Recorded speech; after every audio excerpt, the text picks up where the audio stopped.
Alhamdulillahirrabbilalamin, kembali lagi di Islami Twinda. Buat jamaah semua yang di rumah, kita ingatkan lagi tema kita pagi hari ini adalah apakah jin muslim ikut berpuasa. Wah, ini Masya Allah luar biasa ya. Kalau kita bicara masalah tentang jin, ternyata tadi sudah dijawab oleh guru-guru kita. Tidak ada Allah menciptakan sesuatunya manusia ataupun jin itu kecuali untuk beribadah kepada Allah. Ternyata memang jin muslim juga berpuasa. Nah, kita lanjutkan lagi pertanyaan tadi yang sempat bergantung nih ya, tadi di segmen 1. Ada malam Lailatul Jin. Ini malam Lailatul Jin ini apa yang dimaksud dengan malam Lailatul Jin dan apa saja kegiatan yang dilakukan oleh para jin ketika malam Lailatul Jin ini? Ustadz Ahmad Khan, mau nih jin penjelasannya. Iya. Bismillahirrahmanirrahim. Ini pertanyaan yang sangat luar biasa. Susah ya. Ini menjawab pertanyaan yang sangat luar biasa. Iya. Kenapa? Karena kita membahas tentang sesuatu yang kita tidak melihatnya. Betul. Tapi menambah wawasan buat kita, Masya Allah. sehingga kita bisa paham bahwa ilmu Allah Subhanahu Wa Taala itu begitu luas dan begitu dalam. Betul. Ya. Diterangkan bahwasanya di dalam hadis riwayat Imam Muslim, di zaman baginda Rasul Nabi Muhammad SAW itu ada satu pohon yang bisa berbicara. Kalau pohon-pohon yang lain apabila berjumpa dengan baginda Rasul Nabi Muhammad SAW, memang mereka selalu mengucapkan salam dan bersolawat kepada Nabi Muhammad. Begitu juga dengan gunung-gunung, bebatuan dan lain-lain sebagainya. Akan tetapi suara itu didengar oleh Rasulullah SAW. Tetapi di sebagian riwayat lagi Imam Ali bin Abi Thalib ketika bersama Rasulullah pun mendengar suara pohon atau tumbuh-tumbuhan dan bebatuan lain yang bersolawat dan salam kepada Nabi Muhammad. Tetapi di dalam hadis riwayat Muslim ini ada satu riwayat diterangkan bahwasanya apa? Ada satu pohon di zaman Rasulullah yang dia berbicara kepada orang yang ada pada saat itu sedang bernaung di bawah pohon tersebut. Jadi dikisahkan bahwasanya pohon ini bercerita pada saat baginda Rasul Nabi Muhammad SAW sedang berkumpul dengan para sahabat setelah pulang dari masjid. Ketika Rasulullah sudah memisahkan diri dengan para sahabat, Rasulullah dijemput oleh beberapa golongan jin. Rasulullah dijemput oleh beberapa golongan jin, lalu kemudian Rasulullah diajak untuk menjumpai kaum mereka. Nah, ini nyambung dari cerita yang segmen 1. Ya kan? Kalau di segmen 1 kan diterangkan bahwasanya ada 7 golongan jin, dalam riwayat 9 golongan jin yang mereka datang mendengar Rasulullah membaca Al-Quran, surat Ar-Rahman ketika mengimami sholat, lalu kemudian pada saat itu setelah selesai memeluk agama Islam, dan Rasulullah SAW mengajarkan kepada mereka tentang syariat Islam. Dan pimpinan mereka namanya adalah Zauba'ah. Zauba'ah ini pimpinan yang pada saat itu memeluk agama Islam di hadapan baginda Rasul Nabi Muhammad. Lalu kemudian pada saat itu Zauba'ah ini dia membawa ya ajaran itu kepada kaumnya, sehingga akhirnya bertambahlah keinginan mereka untuk menggali tentang Islam, tentang mengenal Allah Subhanahu Wa Taala, tentang Al-Quran dan lain sebagainya, sampai akhirnya datanglah golongan jin ini utusan-utusannya untuk menjemput Nabi. Untuk apa? Membawa kepada kaum mereka untuk menjelaskan syariat Islam. Ya, jadi ibarat kita nih privat, ya Rasulullah dibawa, ya, apa begitu dah maksudnya, ya, kayak Ustaz Maulana. Iya. Jadi ini rupa-rupanya beberapa utusan dari jin ini membawa Rasulullah, mengajaknya untuk ke kaum mereka, lalu kemudian mengajarkan Al-Quran, mengajarkan syariat Islam, sehingga mereka memeluk agama Allah Subhanahu Wa Ta'ala dan beriman dan menjalankan syariat Allah Subhanahu Wa Ta'ala. Dan yang dimaksud dengan malam Lailatul Jin adalah malam di mana para jin-jin ini bertemu dengan Rasulullah untuk belajar ilmu agama. Dan ini adalah malam yang paling ditunggu-tunggu dan malam yang paling dinanti-nanti, malam yang paling digembirakan oleh para jin. Kenapa? Karena mereka berjumpa dengan Nabi Muhammad SAW untuk belajar menuntut ilmu agama. Ini pada masa lalu ya, bukan masa sekarang ya, bukan masa sekarang kan? Pada masa di saat ada Rasulullah. Tapi di zaman sekarang pun saya yakin masih ada. Kenapa? Karena manusia ini hidup di muka bumi, makhluknya Allah bukan cuma golongan manusia, tetapi juga golongan jin dan golongan manusia. Betul. Makanya kita harus menjaga adab dalam segala hal. Ketika kita buang hajat, ketika kita berbicara, ketika kita meludah dan lain sebagainya, harus kita menjaga adab. Kenapa? Karena mungkin di sebelah kita ada arwah-arwah orang saleh ataupun ada jin-jin yang mereka juga duduk bersama kita untuk melakukan kebaikan. Kenapa? Kenapa? Jangan ngagetin juga dong Ustaz. Hal ini bukan cuma terjadi di zaman baginda Rasul Nabi Muhammad, tetapi di zaman Al-Imam Muhammadil Bagir, salah seorang ulama besar. Ini beliau ini satu ketika sedang di rumah pernah didatangi oleh satu orang tamu temannya sendiri namanya Abu Hamzah. Ketika mau datang ke rumah Imam Muhammadil Bagir, ternyata di dalam rumah beliau ada tamu beberapa orang yang memang belum selesai bertamunya. Asing bagi Abu Hamzah karena nggak pernah ngeliat. Ini orang siapa nih? Kita nggak pernah kenal, nggak pernah ngeliat. sampai akhirnya ditungguin sama Abu Hamzah nih. Ya, rupa-rupanya keluar itu rombongan orang-orang yang asing. Abu Hamzah masuk bertamu kepada Al-Imam Muhammad Al-Bagir, salah seorang alim besar, salah seorang zuriya baginda Rasul Nabi Muhammad. Lalu kemudian akhirnya apa? Bertanya dan memberikan tanya kepada Sayyidina Imam Muhammad Al-Bagir, wahai Imam, itu orang-orang asing tadi siapa? Hati-hati deh, jangan sembarangan nerima tamu asing. Bisa jadi mereka mata-bata Bani Umayyah yang gak segan-segan menumpahkan darah ulama-ulama di zamannya. Akhirnya apa? Imam Muhammad Al-Bagir mengatakan mereka itu bukan orang asing, mereka adalah kelompok-kelompok jin yang datang kemari untuk belajar dan bertanya tentang persoalan agama Islam. Masya Allah. Luar biasa. Tapi kita ngomongin begini merinding sendiri gitu ya. Maksudnya karena memang jin aja mau berusaha belajar gitu loh ya kan. Padahal Rasulullah itu kan dari golongan kita, golongan manusia gitu. Ini Masya Allah luar biasa nih. Kebayang aja gitu penggantinya ibu-ibu sekarang jin-jin. Yang lagi nonton Islam itu indah. Tapi tidak apa-apa kan. Nggak apa-apa. Tapi Masya Allah ya. Kan kita tidak melihatnya. Masya Allah ya. Nggak mengganggu juga. Nggak mengganggu sih alhamdulillah. Tapi deg-degan aja. Nggak mengganggu. Jangan kabur. Tapi ada yang lucu nih. Kalau kita bicara masalah tentang bulan Ramadan ya. Bulan Ramadan ini bicara masalah tentang orang-orang itu, orang-orang tua tuh kadang-kadang kan kalau ngeliat anaknya takut ke kamar mandi ya. Takut bobo sendiri, dia bilang sama orang tuanya, udah dek jangan takut. Pada bulan puasa ini, bulan Ramadan ini, semua jin-jin itu diikat sama Allah atau dibelenggu.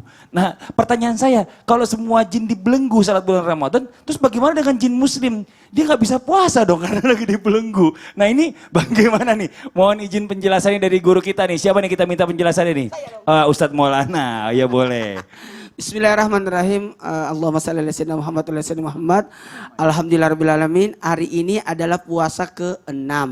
Suatu bentuk kesyukuran buat kita. Apakah jin muslim di bulan Ramadan ini juga dibelenggu?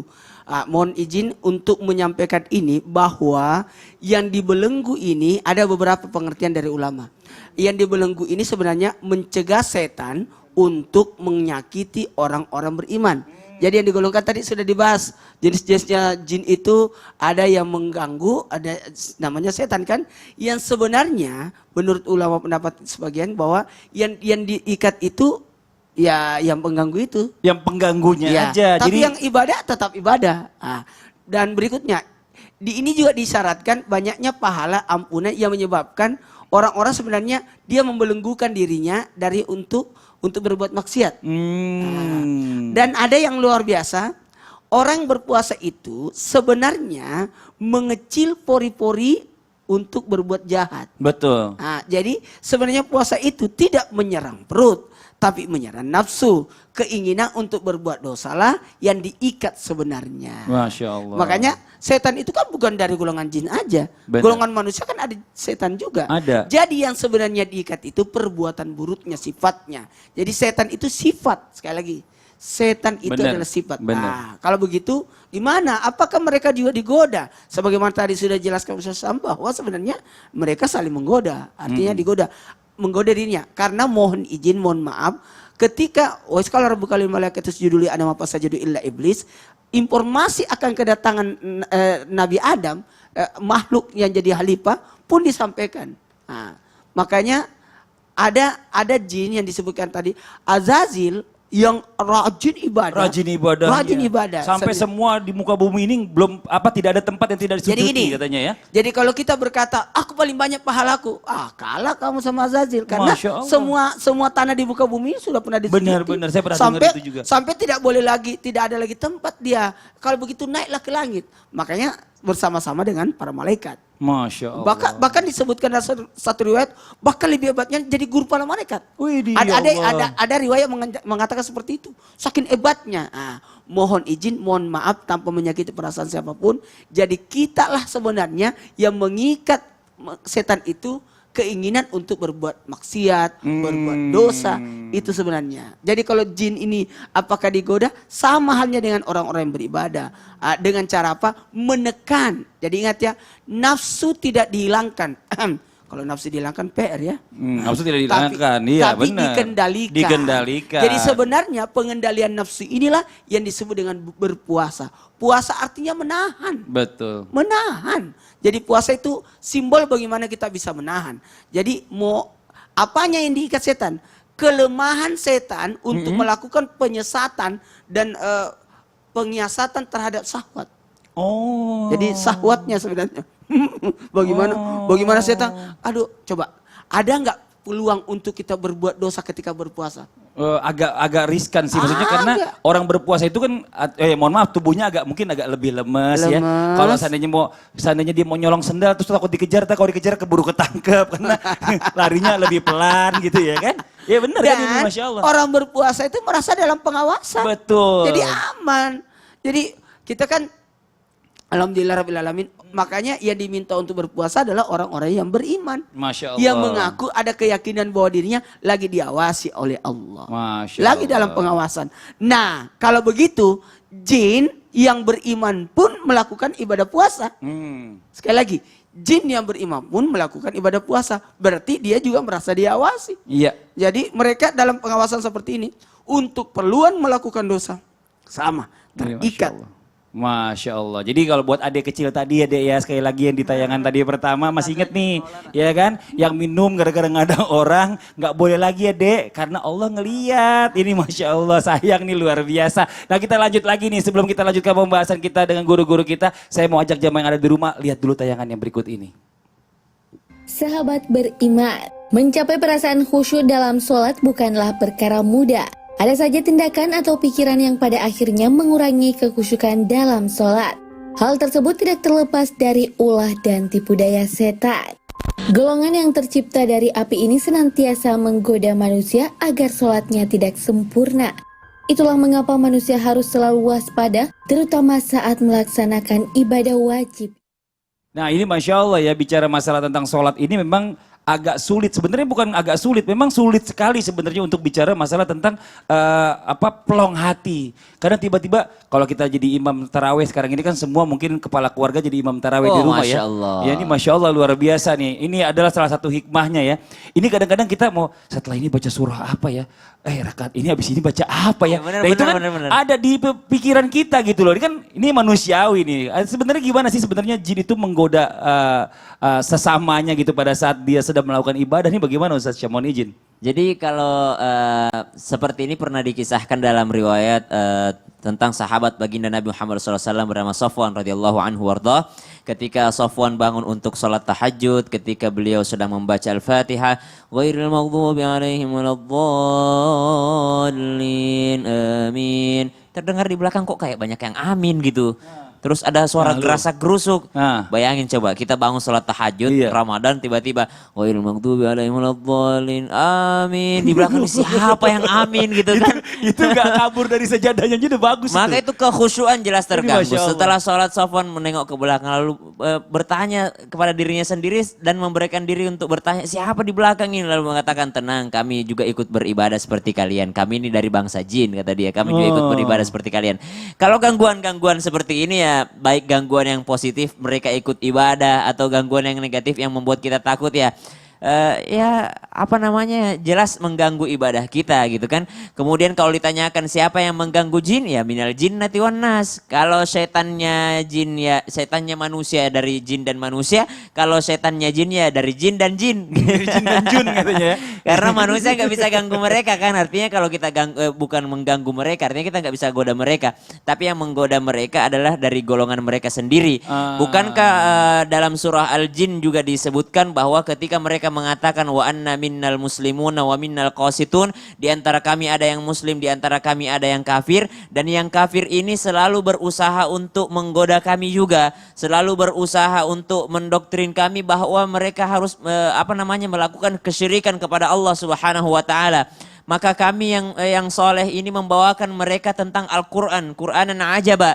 Kemudian kami memberitahukan kepada mereka stop perilaku kalian untuk mencuri-curi informasi yang ada di langit. Karena sampai sekarang kan mereka juga masih berusaha mencuri-curi informasi lain. Makanya betul. banyak hoax yang datang, Iya. makanya ada namanya yang meramal-ramal itulah, yang mencuri-mencuri informasi di langit. Ada yang namanya ilmu-ilmu yang melihat-lihat masa depan seperti itulah. Betul. Maka karena ada pencurian dari langit. Mereka itu adalah adalah jin-jin yang kafir dan mereka pun menggoda kami, kata mereka, kami yang sedang beribadah kepada Allah. Bahkan wa anna dhananna, dan kami mengira dari kalangan manusia nggak ada yang seperti ini. Jadi mereka datang kepada manusia, ketika mereka datang mengatakan, kupikir tuh cuma dari golongan kami doang yang ada yang kafir. Ternyata kalian manusia ada juga ya yang menyekutukan Allah. Artinya di antara mereka ada yang kafir dan mereka berusaha untuk menggoda kami pula. Dalam keadaan kami sedang beribadah kepada Allah. Maksudnya kita beda dimensi dengan jin Beda ya. Masing-masing dimensi. nafsi-nafsi ya. Iya. Maksudnya dunia kita, dunianya mereka, dunianya mereka. Betul. Ini Masya Allah. Tapi yang saya bikin saya takut itu kadang-kadang kan ada yang bilang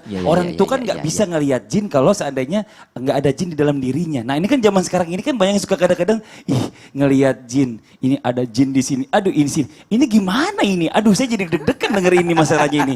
Ya, innahu yarakum huwa wa qabiluhu min haitsu la tarawnahum. Allah sudah janjikan dalam Al-Quran, sesungguhnya mereka bisa melihat kalian dan kalian pasti tidak bisa melihat mereka. Maka ulama kita yang mungkin sering berurusan dengan ruqyah, sering berurusan dengan masalah yang seperti ini mengatakan bahwa ketika ada orang yang bisa melihat jin, berarti dia sedang ada gangguan jin. Akan tetapi ada mungkin orang-orang yang diperlihatkan oleh Allah Subhanahu wa taala karena kesolehan mereka. Contoh Abu Hurairah radhiyallahu anhu warda ketika menjaga Baitul Mal itu sempat melihat kok ada pencuri yang masuk. Siapa kau? Kok bisa masuk ke sini? Besok malamnya siapa kau? Kok bisa masuk ke sini? Besok malamnya baru dikatakan saya ini dari bangsa jin. Saya bisa masuk karena kau tidak berdoa. Maka dikasih tahu doanya. Doanya adalah bacalah ayat kursi sebelum kau kunci. Ya, jadi dia bisa melihat apakah Abu Hurairah kerasukan jin? Belum tentu. Belum tentu ya. Mungkin saja Allah sengaja memperlihatkan. Mungkin ada juga di antara kita seperti itu. Karena kesolehannya Allah Subhanahu wa taala memberikan kelebihan padanya. Ya, karena kesolehannya. Cuma kalau misalnya masih kecil, anak kecil. Ya ada yang mungkin ya mohon maaf ya yang bisa tahu masa depan, ya kan? Ini kan saya kan nggak mau ngebahas bicara masa depan, tapi kadang-kadang itu kan ada.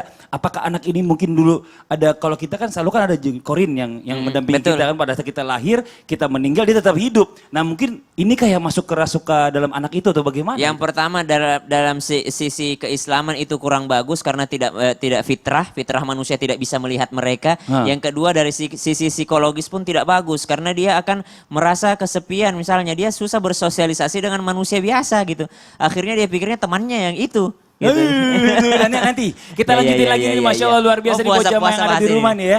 Buat nanti kita akan lanjutkan lagi masih membahas tentang tema kita pagi hari ini adalah Ramadan I'm in Love. Nanti buat nanti sore ini Masya Allah luar biasa nih. Nanti sore bersama guru kita bagus banget, ada Habib Ramadan Usman ya. I'm in Love karena memberikan tausiah lewat praktek. Betul, ada Habib Usman dan juga Kartika Putri. Nah buat jamaah yang ada di rumah jangan kemana-mana, kita akan lanjutkan lagi pembicaraan kita setelah satu ini tetap di Islam itu Indah jamaah. Oh jamaah, Alhamdulillah. Lillah.